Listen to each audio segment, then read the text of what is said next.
시편 4편 2절의 말씀을 중심으로 유혹이라는 제목으로 은혜를 나누겠습니다.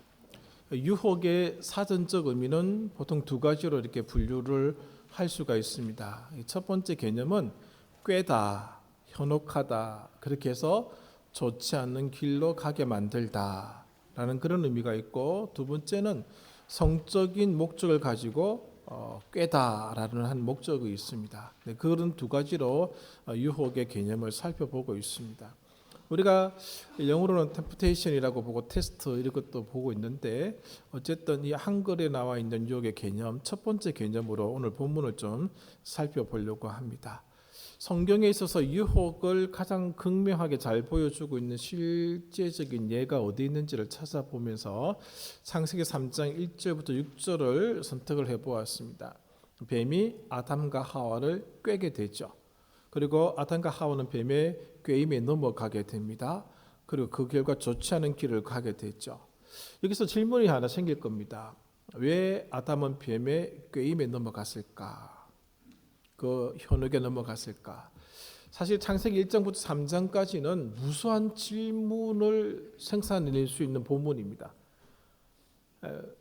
대학을 다닐 때도 창세기는 1장부터 3장까지만 배웠습니다. 신대원에서도 1장부터 3장까지만 배웠습니다. 그것만 해도 시간이 모자랄 정도로 참 많은 것을 담고 있는 책이 창세기 1, 2, 3장입니다. 왜 아담과 하와는 뱀의 꾀임에 넘어갔을까? 여러분 한번 생각해 보시기를 바랍니다. 이상하지 않습니까? 하나님께서는 아담과 하와에게 동산 가운데 있는 나무의 실과를 먹지 말라고 분명하게 명확하게 말씀을 하셨습니다. 그럼에도 불구하고 아담과 하와는 이 명령을 따르지 않았고 사탄의 말, 유혹에 넘어갔던 것이죠. 여기에 대한 나름대로 여러 가지 답변이 가능합니다만, 오늘 저는 하나님 말씀의 모호함이라는 대답으로 그것을 제시하고 싶습니다. 하나님 말씀의 모호함. 분명 창세기는 하나님의 명령이 명확하였음을 증명해 주고 있습니다. 하지만은 아담과 하와에게는 그 명령이 모호하게 받아들여졌다라고 하는 것이죠. 이것을 먹는 날에는 반드시 정령 죽으리라 그렇게 말씀하셨거든요. 모호의 개념은 분명하지 않다는 거죠. 희미하다는 것이죠. 명확하지 않다는 겁니다. 애매함의 사전적인 의미는 안에 두 가지 뜻이 있던데, 그 중에 하나는 한 개념과 다른 개념과의 구별이 분명치 않다라는 그런 의미를 담고 있습니다. 그렇다면 아담과 하와에게 무엇이 분명하지 않았고 무엇이 구별할 수 없는 개념이었는가라고 하는 것이죠. 제가 여러분들께 제시할 수 있는 의견은 죽음이라는 개념입니다. 한번 생각해 보십시오. 우리는 죽음을 압니다. 생득적으로 느끼고 있습니다. 불안해하고 있죠. 죽는 걸 두려워합니다. 누가 너를 죽일 거야 라고 얘기하면은 그 자체가 불안을 조성하게 되는 것이고 가장 큰 겁박이 될 수가 있습니다. 죽음을 좋아하는 사람은 아무도 없습니다. 그런데 아담과 하와는 죽음이 무엇인지 모르는 존재들이라는 것이죠. 아담과 하와가 머물러 있었던 에덴 동산이라는 곳은 죽음이 없는 곳입니다. 그곳에서는 생득적으로 죽음을 느낄 수 있는 것이 아무것도 없습니다. 그리고 흔히 죽음의 기운이라고 하는 것도 에덴 동산 안에는 전혀 없습니다. 죽음이 무엇인지를 아담과 하와는 알 수가 없습니다. 한 번도, 단 한 번도 그들의 인생에서 이 본문이 오기 전까지 경험해 보지 못한 것이 죽음입니다. 우리는 죽음을 많이 보았습니다. 그 죽음을 압니다. 그러나 아담과 하와는 우리하고 이 부분에 있어서 명확하게 다른 것이죠. 아담과 하와는 죽음이 무엇인지 전혀 모릅니다. 아담과 하와가 경험한 죽음의 첫 번째 사례는 사랑하는 아들 아벨의 죽음입니다. 이 아벨의 죽음이 아담과 하와에게 주었던 충격과 질문은 어마무시한 겁니다. 처음 죽음이라는 것을 대해본 것이죠. 첫 죽음이 아벨의 죽음입니다. 인류가 시작된 이래로 죽음이 그 실체를 드러내는 순간, 첫 순간이 아벨의 죽음에서 발생한 겁니다. 처음으로 숨을 쉬지 않는 걸 아담과 하와가 본 겁니다. 몸이 서서히 차가워지는 것도 경험했습니다. 다시 흙으로 돌아간다는 말이 무엇인지를 실감한 순간이 그때 처음입니다. 그전에는 너 죽는다라고 하면 그게 무엇인지 모르는 거 한 번도 안 본 거죠.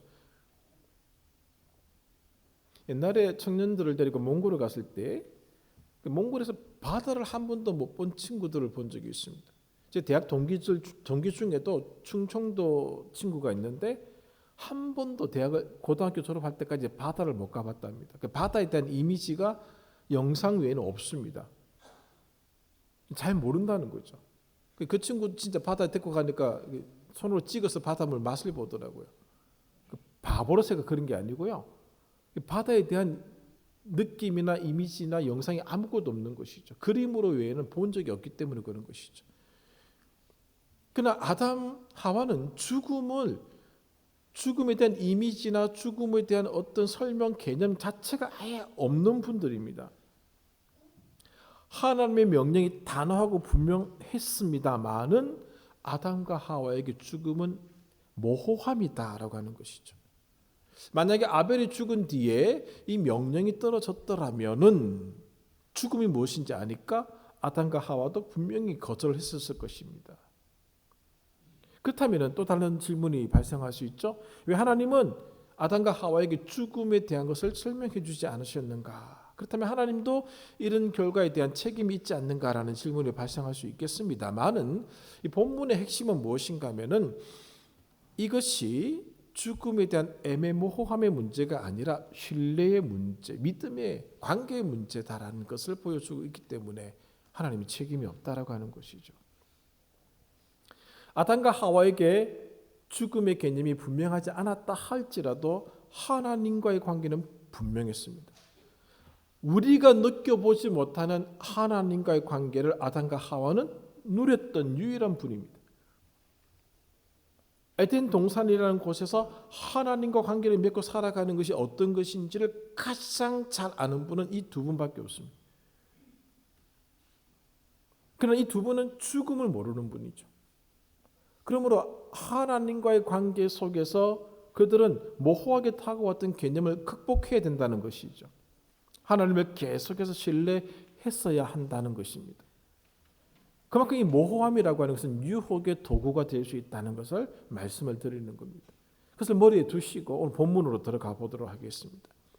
시편 3편과 4편은 하나의 시편으로도 볼 수가 있습니다. 왜냐하면 이 아침이라는 단어와 저녁이라는 단어가 연결되어서 보여진 시편이기 때문에 그렇습니다. 3편은 아침에 드리는 기도, 4편은 저녁에 드리는 기도라고 부릅니다. 3편 5절을 보십시오. 내가 누워 자고 깨었으니 라는 표현을 통해서 아침에 드리는 기도라는 제목을 붙입니다. 4편은 8절입니다. 내가 평안히 눕고 자기도 하리니 저녁에 잠자리에 들기 전에 드리는 기도. 이것 때문에 저녁 기도라고 붙여두었습니다. 그래서 3, 4편을 같이 해석하려고 하는 시도가 있습니다. 그런데 3편에는 표제가 붙어 있습니다. 표제. 보통 성경책에 파란색 글자로 되어 있죠. 다윗이 그의 아들 압살롬을 피할 때 지은 시라고 붙였습니다. 이 표제는 어떤 기능을 가지고 있는가 하면은 이 시편이 이런 분위기의 시다라고 하는 것을 알려주는 역할을 합니다. 보니까 시편에 나오는 모든 시편들은 정확하게 누가 어떤 배경에서 이렇게 썼는지는 아무도 모릅니다. 아무도 모릅니다, 여러분. 그러나 이 3편을 읽어보니까 다윗이 쓴 시와 같다라고 그렇게 판단한 겁니다. 충분히 다윗의 일생에서 나올 수 있을 만큼의 시라는 것이죠. 그리고 이 시편을 읽어보니까 다윗이 압살롬을 피하면서 도망가면서 울부짖었던 그런 시로 보아도 좋다라고 판단할 수 있는 것이죠. 그런 면에서 표제가 붙었다라고 보시면 되는 것이고, 또 딱 맞아떨어져서 정말 다윗이 압살롬을 피하면서 지었던 시가 이 시일 수도 있다라고 하는 것이죠. 아닐 수도 있고.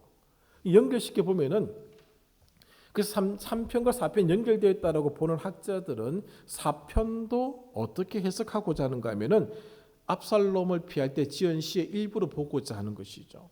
4편 1절을 보십시오. 내 의의 하나님이여 내가 부를 때에 응답하소서. 곤란 중에, 이 곤란 중이 바로 압살롬을 피할 때라고 한다는 것이죠. 그러나 3편의 이 표제를 가지고 4편을 해석하려고 하면은 좀 뒤에 부분에 안 맞는 부분이 있습니다. 그래서 4편에 갖고 있는 이 2절에 나온 인생들이라고 하는 그 인생들의 개념을 가지고 3편에 나오는 대적에 적용시켜 보면은 또 해석이 가능해집니다. 자, 이게 4편에서 말하고 있는 인생들아라고 하는 부분들 보십시오. 그리고 또 3절에 보면은 두 번째 너희가 알지어다. 너희 시인이 가리키는 대상자들입니다. 6절에 보면 여러 사람의 말이, 이 여러 사람들, 인생들, 너희 다 같은 부류의 사람들인데 이 사람들 어떤 사람들인가 미리 좀 말씀을 드리면은 삶의 외적 결과를 중요하게 여기는 사람들을 가리킵니다. 삶의 외적인 결과를 중요하게 여기는 사람들입니다. 자, 이것을 3편에 적용해 보겠습니다. 여호와여 삶의 외적인 결과를 중요하게 여기는 사람들이 어찌 그리 많은지요. 그들이 일어나 나를 치려고 합니다. 그렇게 나를 치려고 하는 사람들이 많습니다. 많은 사람이 나를 대적하여 말하기를 이렇게 얘기합니다. 많은 사람들이 외적 삶의 결과를 중요하게 여기는 사람들이 나를 대적하여 말하기를 그는 하나님께 구원을 얻지 못한다 합니다. 가능하거든요. 이렇게 해석해도. 어쨌든 3편과 4편은 연결되어 있는 부분이다라고 그렇게 볼 수도 있다라고 하는 것이죠. 그러나 4편을 단독적으로 볼 때 느껴지는 분위기는 모호함이 참 많다라고 하는 거죠. 그 곤란 중이라고 하는 것이 무엇인지를 명확하게 밝혀주지 않고 있습니다. 이전에 나오는 것처럼 헛된 일을 좋아하는 것이 무엇인지, 거짓을 꾸미는 것이 무엇인지가 명확하지 않다라고 하는 것이죠. 그러면서 시인은 영광이라는 단어를 씁니다. 2절에서 3절에서는 경건한 자를 택하신 줄 알라. 왜 경건한 자를 택했는지 얘기를 해주지 않고 있습니다. 6절에서는 또 얘기하기를 여러 사람의 말이 우리에게 선을 보일 자 누구냐? 선이 무엇인지를 6절까지는 말해주지 않습니다. 7절에 가서 정확하게 나타나는데 선을 추구하는 사람들의 선은 무엇인가 하면은 7절 하반절에 있는 것처럼 그들의 곡식과 새 포도주의 풍성함입니다. 그들은 인생들, 여러 사람의 말을 말하는 사람을 가리킵니다. 그래서 눈에 보이는 외적인 곡식과 포도주의 풍성함, 그것을 추구하는 사람들이 오늘 이 시편 4편에서 이 시인이 지금 대적하고 있는 사람들이라고 하는 것을 보여주고 있는 것이죠. 이 시편의 분위기는 긴박합니다. 왜? 1절 보시면 긴박하죠. 내게 은혜를 베푸사 나의 기도를 들으십시오. 이렇게 강하게 요청하고 있는 부분 때문에 그런 것이죠. 자, 인생들이 추구하는 것을 보십시오. 2절입니다. 헛된 일을 좋아합니다. 2절에 나의 영광은 여호와의 영광을 가리키는 표현입니다. 인생들아 어느 때까지 여호와의 영광을 받고 욕되게 하며 헛된 일을 좋아하고 거짓을 구하려는가. 즉 그들이 구하고 있는 것이 나타나고 있는데 헛된 것. 그러나 시인은 여호와의 영광을 구하고 있다라고 얘기하고 있죠. 여호와의 영광을 구하는 자는 누구에게 기도하고 있는가 하면 여호와께 기도하고 있습니다. 그러나 헛된 것을 구하는 자들은 여호와께 기도하는 자들이 아닙니다. 여호와께 기도하지 않으면 누구에게 기도하는가? 거짓 신들에게 기도하는 자들이다라고 하는 것을 암시해주고 있다라고 하는 것이죠. 그들은 헛된 결과물들을 구하는 자들, 그래서 헛된 것을 줄 수 있는 다른 신들을 기도의 대상으로 삼았다라고 하는 것을 보여주고 있는 것이죠. 그래서 인생들은 다른 신들을 찾는 자들이라는 그런 의미라고 볼 수 있습니다. 그때 시인은 이렇게 말하죠. 3절에서 하반절에 내가 그를 부를 때 여호와께서 들으시리로다. 내가 그를 부를 때 시인은 하나님께 기도하는데 하나님이 자기의 기도를 들어주실 것이다 라고 얘기를 하고 있는 겁니다. 그 시인은 경고하죠. 너희는 떨며 범죄하지 말라. 어떤 범죄하지 말라? 자리에 누워 심중에 말하고 잠잠할지어다. 심중에라도 거짓 신들을 의지하려고 하지 말라. 그 의미입니다. 우리가 가끔 생각할 수 있죠. 누워서 이렇게 내가 지금 이렇게 해도 괜찮을까? 이렇게 해볼까? 라고 마음에 혼자 생각할 수 있죠. 그렇게라도 하지 말라는 겁니다. 그렇게라도 거짓 신을 의지하지 말라는 그런 표현입니다. 아무도 보는 리가 없을 때에도 여호와 하나님 말을 신뢰해야 된다는 것을 이 시인이 지금 얘기하고 있는 것이죠. 말씀드린 대로 6절 이하에 거짓된 것이 무엇인지 분명해집니다. 여러 사람의 말이 우리에게 선을 보일 자 누구냐? 대신 저는 시인은 여호와여 주의 얼굴을 들어 우리에게 비추소서. 이 주의 얼굴을 들어 우리에게 비추소서 이 말씀은 어느 말씀인지 알고 계시죠? 민수기 6장 24절부터 26절의 말씀에서 나온 표현입니다. 우리가 잘 알고 있는 아론의 축복문이죠. 읽어드립니다. 여호와여 여호와는 내게 복을 주시고 너를 지키시기를 원하며 여호와는 그의 얼굴을 내게 비추사 은혜 베푸시기를 원하며 여호와는 그 얼굴을 내게로 향하여 드사 평강 주시기를 원하노라. 여호와의 얼굴이 우리에게 비춰진다고 하는 것 자체가 축복입니다. 은혜입니다. 그런데 애매하죠. 모호합니다. 그 뭐냐 그거죠. 여호와께서 얼굴을 나에게 비추시는 게 뭐냐 모호합니다.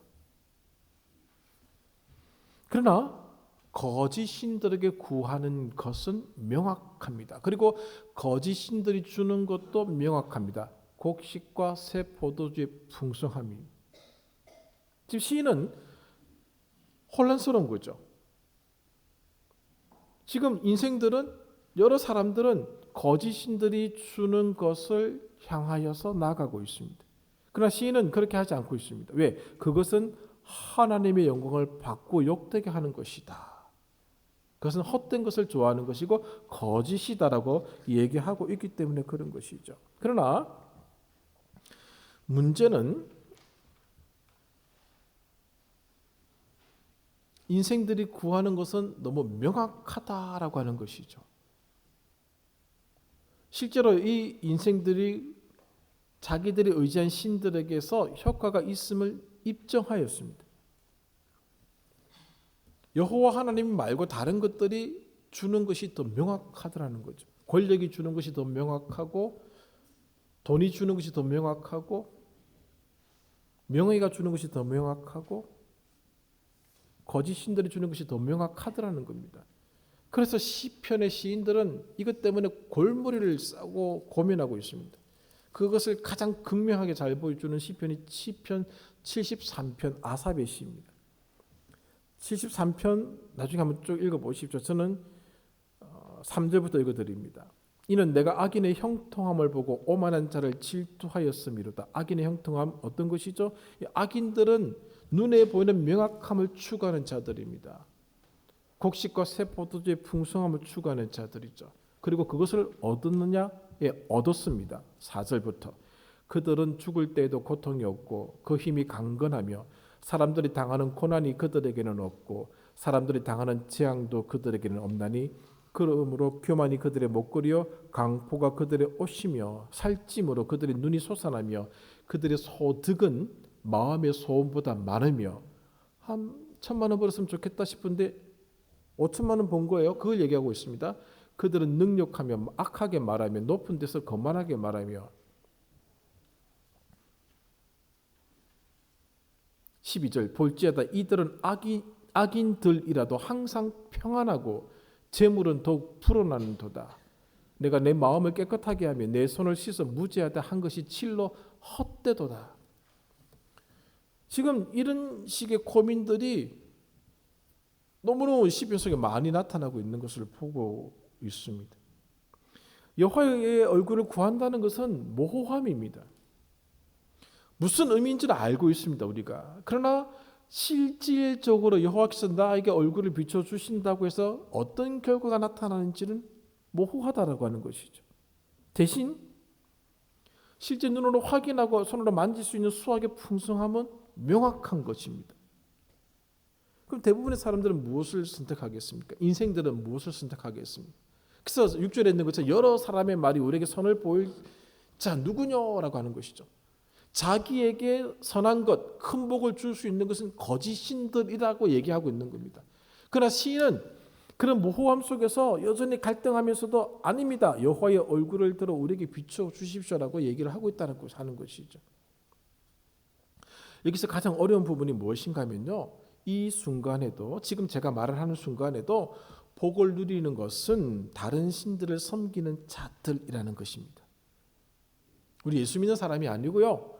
예수 안 믿는 사람들이 큰 복을 누리고 있더라는 겁니다. 이것이 지금도 가장 힘든 부분입니다. 그들은 여호와 이외에 다른 수단에 기대어서 얻어낸 결과를 만끽하고 있습니다. 이것이 유혹입니다. 여호와 이외에 다른 수단을 기대해서 얻어낸 결과를 만끽하고 있다는 그것 자체가 우리에게 유혹이 된다는 거죠. 여러분 누구에게 기도하겠습니까? 모호함을 주시는 하나님께 기도하겠습니까? 명확한 걸 주는 다른 신들에게 기도하겠습니까? 당분간 시편 앞부분은 이 고민을 계속 표현해 주고 있습니다. 시인도 그런 상황 속에서 1절에서 내 의의 하나님이여 내가 부를 때 응답하십시오. 곤란 중에 나를 너그럽게 하셨사오니 내게 은혜를 베푸사 나의 기도를 들어주십시오. 그러면서 야 인생들아 어느 때까지 하나님의 영광을 바꾸어서 욕되게 하겠느냐. 헛된 신에게 기도하면서 헛된 것을 구하겠느냐. 그건 거짓이다. 근데 그렇게 외치고 있는 겁니다. 근데 문제는 지금도 하나님께 기도하는 자들보다 거짓 신들에게 기도하는 자들이 더 곡식과 포도주가 풍성해지고 있다는 것이죠. 그것이 우리를 괴롭히고 있다는 겁니다. 창세기에서는 죽음의 모호함이 유혹거리였습니다. 그러나 이 시편에서는 거짓 신이 주는 명확함이 우리에게 유혹이라는 것이죠. 이 싸움을 우리가 지금 하고 있는 겁니다. 그러면은 생각하기에 있는 것처럼 우리는 이 유혹을 어떻게 극복해 나가야 되는가?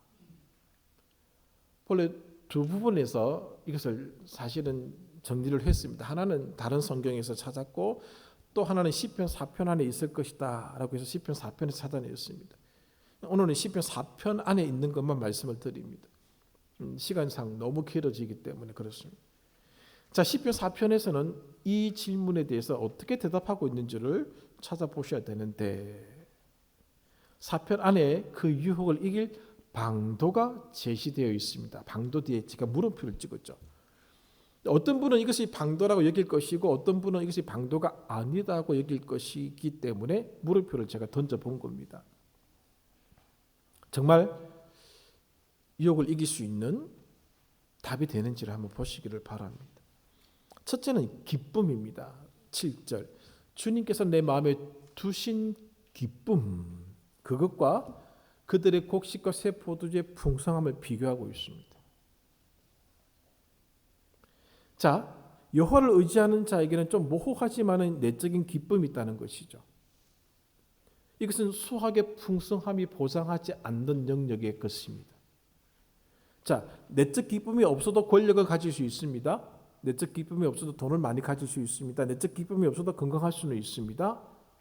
그러나 내적 기쁨이 없는 권력과 돈과 건강의 공허함을 우리는 잘 알고 있습니다.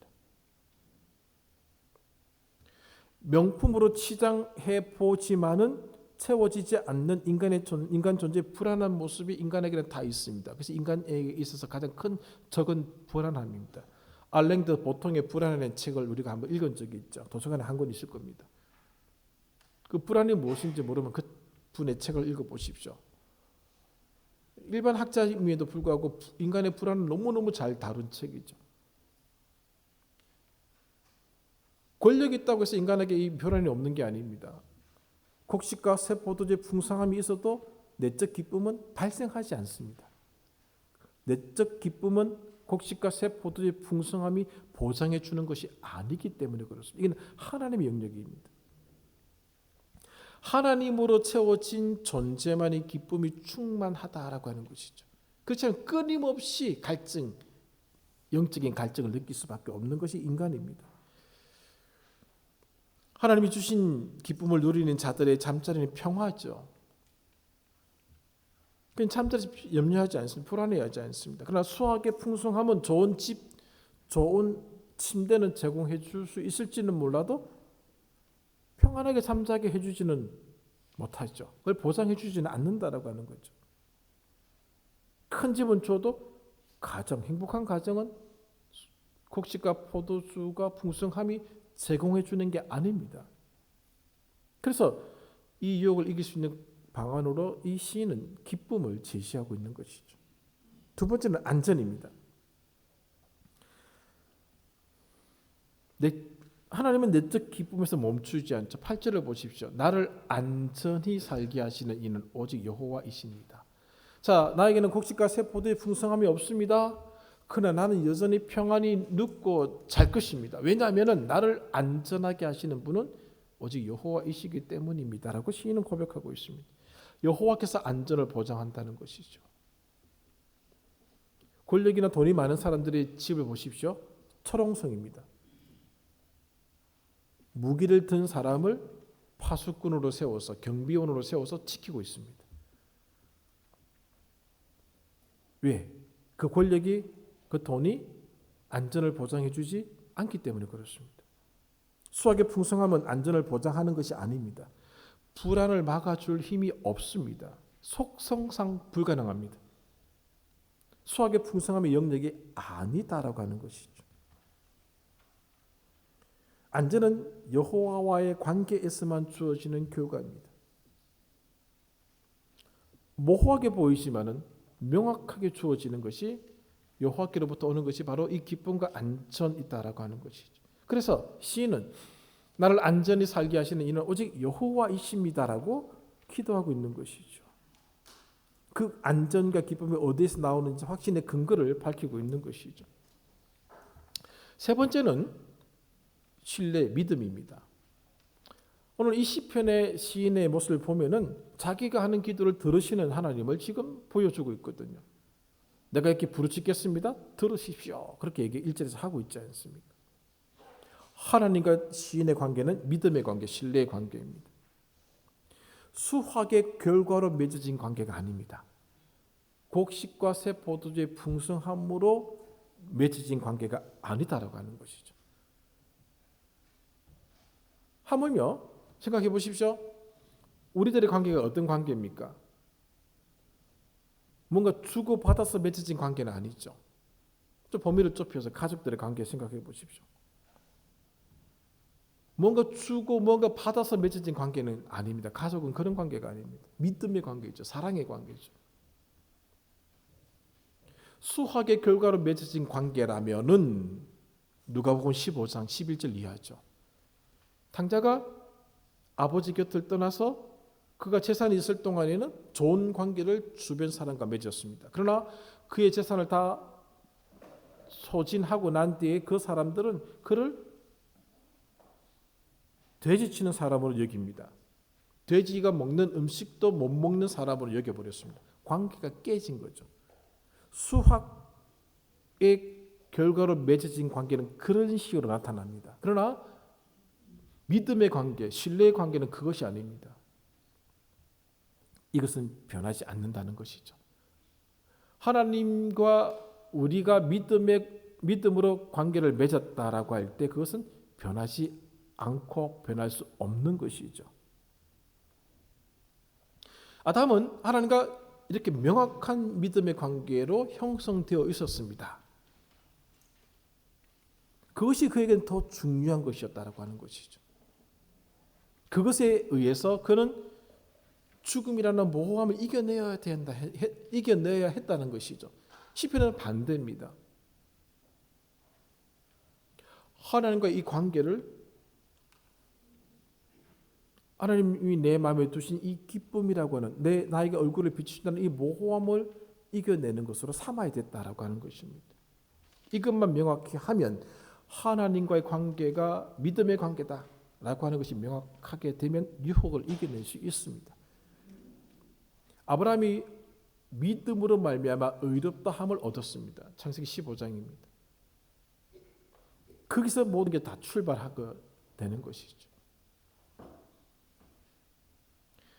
우리는 수학의 풍성함으로 맺어진 관계가 아님을 기억하셔야 됩니다. 하나님과 관계도 그것도 아니고 우리들끼리도 수학의 풍성함으로 맺은 관계가 아니죠. 그건 잘못하면 주종 관계가 됩니다. 주종 관계. 시인의 기도는 그 도움을 구하는 기도가 아니었습니다. 어떤 기도였는가 하면은 하나님과 맺어진 관계가 신뢰의 관계라는 것을 선언하고 있는 시입니다. 지금 시인에게는 눈에 보이는 곡식과 새 포도주의 풍성함을 추구하는 사람들의 모습이 있습니다. 그리고 자기는 하나님의 얼굴을 구하는 자입니다. 이 둘이 충돌하고 있는 거죠. 저 사람들에게 일어나는 일들은 명확하게 일어나고 있습니다. 자기에게 일어나는 것은 모호하게 일어나고 있습니다. 그래서 유혹을 느끼는 겁니다. 그때 그는 하나님과의 이 믿음의 관계를 내세우면서 그 유혹을 떨쳐내고 있는 겁니다. 아담은 하나님과의 관계가 분명했던 사람입니다. 명확하게 들렸던 그 명령이 있었습니다. 그러나 죽음이라고 하는 그 모호함을 그는 극복해내지 못한 것이죠. 이 세상은 참 힘듭니다. 우리가 가지고 있는 신앙은 모호하게 느껴지는 것이고 세상은 지금도 여전히 명확하게 곡식과 새 포도의 풍성함을 생산해내고 있습니다. 그런 사람들이 더 많습니다. 그런 인생들이 우리에게 던지는 질문 앞에서 우리는 여전히 우리의 신앙의 모호함으로 어떻게 답변을 해야 될지 모르고 있는 것이죠. 그때 여러분들은 어떤 신에게 기도하겠느냐라고 하는 것이 시편 4편이 던지는 질문이고 도전입니다. 그런 세상 속에서도 우리가 붙잡고 있어야 될 것은 하나님과의 믿음의 관계입니다. 이것만은 분명히 하라는 겁니다. 그래야지만이 유혹을 이겨내게 되는 것이죠. 그렇지 않으면 흔들립니다. 창세기의 경우처럼 모호함 때문에 흔들리고 시편의 경우처럼 그들의 명확함 때문에 흔들리게 되어 있다라고 하는 것이죠. 여러분, 세상이 주는 모호함이나 명확함에 흔들리지 마십시오. 휘둘리지 마시기를 바랍니다. 그것 때문에 하나님과 신뢰를 저버려서는 안 됩니다. 우리는 하나님께 믿음의 관계, 신뢰의 관계로 형성되어 있습니다. 여기서 모든 게 출발합니다. 그렇지 않으면 유혹에 넘어가게 되어 있습니다. 세상은 한편으로는 이렇게, 한편 저렇게 공격해서 우리를 흔들 것입니다.